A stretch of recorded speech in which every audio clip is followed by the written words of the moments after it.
Hi guys, yan po guys, kain po tayo. Yan, may ulam po tayo ngayon guys na tahong.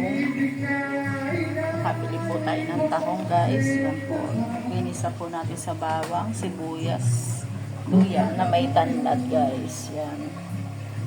Yan po guys. May perito rin po tayo guys. Yan. Yan, may rice. May suka. May sili. Pasensya na po kayo, may tugtugan po sa kapitbahay kasi may birthday po. Happy birthday po sa may birthday.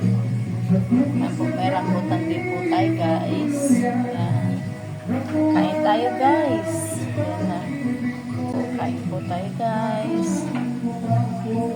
At hindi na vlogs po.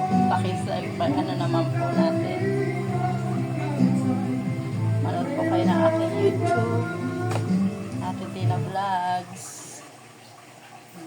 Yan po, meron po tayo na guys. Yan. Is 20 pesos lang po yung bigas na makakabili ka na. Kaya nga lang may limit lang po hanggang 5 kilos lang para lahat po ng tao makabili po ng bigas. Yan po guys, thank you sa e-card. Murang bigas, 20 pesos. Yan po guys, yan po nabili namin sa 20 ang isang kilo guys. Maganda naman po siya guys. 20 lang isang kilo. Bali naka 10 kilos kami ni Tolix. 5 kilos sa 5 kilos kay Tolix. Pero kasi kami po may e-card. Ang may e-card lang po ang makakabili. Pag walang e-card, hindi po siya makakabili. Thank you po.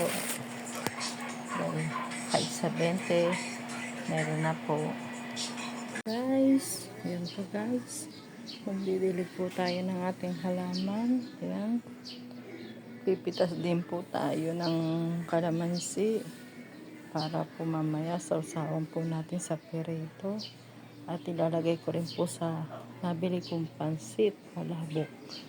Yan po sa labasan. Nalagyan ko rin po, masarap po yan. Ngayon po guys, magdidilig po tayo ng halaman. Hindi ko pa rin po napapalitan ng paso itong kalamansi. Yung pa rin po. Pero bibilang ko po sa linggo ng ano. So guys, didilig tayo ng ating mga halaman. Good morning, good morning. Tatan din tayo dyan. Susunod ng talong, sili. So guys,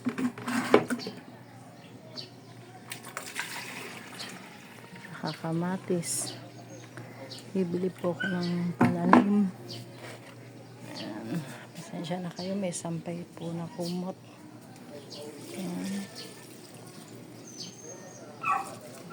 Nilagyan po natin siya guys. Ayan. Kaya nagano na yung pandan ko. Nanilaw po yung pandan. Bakit kaya naninilaw ang aking pandan?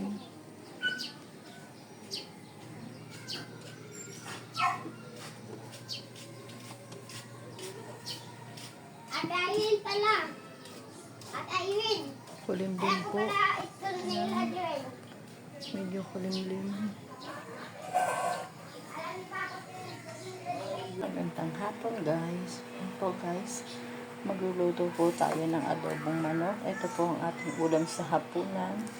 Yan po guys, may manok po tayo. Pakpak po yan guys. Binili ko. Yan. 5 perasong pakpak po yan guys. Nalagyan po natin siya guys na sibuyas. Hindi na po ako magigisa guys kasi magmamatika rin naman po yan. Kaya, yan po. Nalagyan po natin siya ng sibuyas. Yan. Nalagyan din po natin siya guys ng bawang. Yan. Guys, nalagyan natin siya ng bawang. Lagyan pa rin po natin siya ng luya. Yan. Tapos palagyan natin ng laurel. Yan po. Ayan po guys, may laurel. At lagyan po natin siya ng paminta. Ayan. Sarap po siya, may paminta guys. Ayan. Ayan guys, kukuluan muna natin siya sa kanyang para pakakatasin muna natin siya guys. Hindi muna natin siya palagyan ng sabaw at toyo, suka. Yan po muna ang ating gagawin. Pakakatasin muna natin siya hanggang maging kulay brown siya. Yan po guys. Nakasalang na po ang ating adobong manok. Ayan. Kusa po siyang magtutubig po yan guys. Di po muna natin siya nilagyan ng tubig para maluto muna ang manok. Ayan. Takpan muna natin guys. Ayan. Balikan natin maya po. Ayan. Tulo na po. Kumakatas-katas na guys. Haluin po natin siya. Kakatasin pa po natin siya guys para medyo siya. Ito na po siya nilagyan isa sa mantika guys. Narestuhan na po yun guys. Kasi manok pa lang. Manok pa lang po. Kakatas na yun. Mantika na po yun. Kaya huwag na po natin siya igigisa. Yan. Ito guys. Medyo ano siya. Mantika na.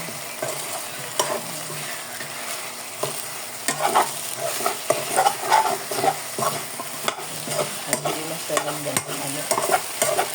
Dito sa mantika. Isa sa magpamantika. Yan. Ito na po natin siya guys ng toyo. Ayan. Ayan. Ang hapunan na tayo. Adobong manok. Suka. Ayan natin suka guys. Ayan. Sarap kasi. Alagyan din na po natin siya ng tubig guys.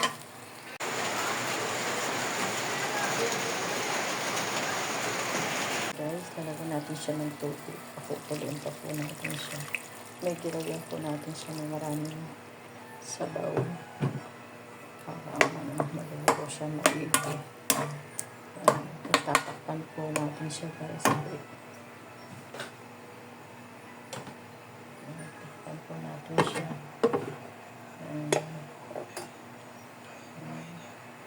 Kulo na po guys. Dito po ako naglalagay ng oyster sauce guys.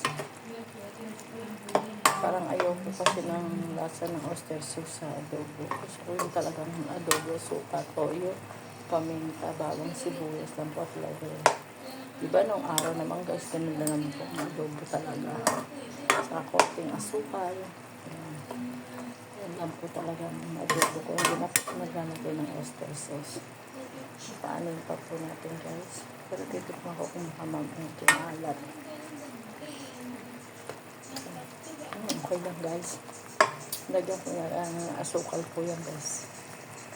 Yan po guys. Dinagdagan ko po ng konting sabaw guys. Yan. Gusto kasi nito medyo maraming sabaw guys.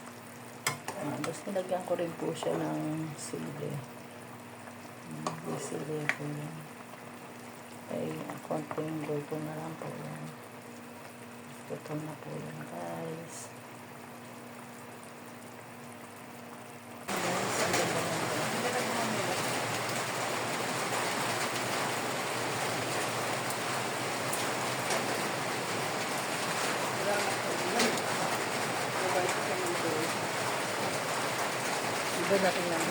Yan po guys, pipitas na po tayo ng kalamansi. Pangatlong pitas na po natin to ng kalamansi natin, pero napakadami pa rin po. Mumulaklak kayo. Yan, nag-ano na siya ng mga dahon niya guys. Yan. Yan. Pag nalagay ko sa pasaw to siguro matano pa to. Hindi ko lang siya nailalagay sa paso guys. So pipitas na po ako guys dito kasi yan po bunga niya. Ang dami. Medyo ano na siya lawlaw. Lumalawlaw na siya guys. Kaya pipitasan ko na po siya. Yan. Sa Dalawa lang pipitasin ko dito kasi guys, medyo hilaw-hilaw pa. Hindi kagaya po nito, medyo green na po na may pagkayelo. Ito rin po yan. Ay! Ito po. Ito. Ito pa po. Yan. Ito, dalawa. Hinog na po ito yan. Ngayon guys, napitas po natin ay 5 peraso. Pangatlong pitas na po natin to guys. Yan. Mamunga uli kayo guys. Mga kalamansi. Para may pipitasin uli ako sa susunod kong paggagamit na po ako. Para may panggamit uli ako. Pag ako yung nagluluto ng aking ulam. Mamunga ka uli, papalitan na kita, lalagay na kita sa paso. Thank you sa kalamansi.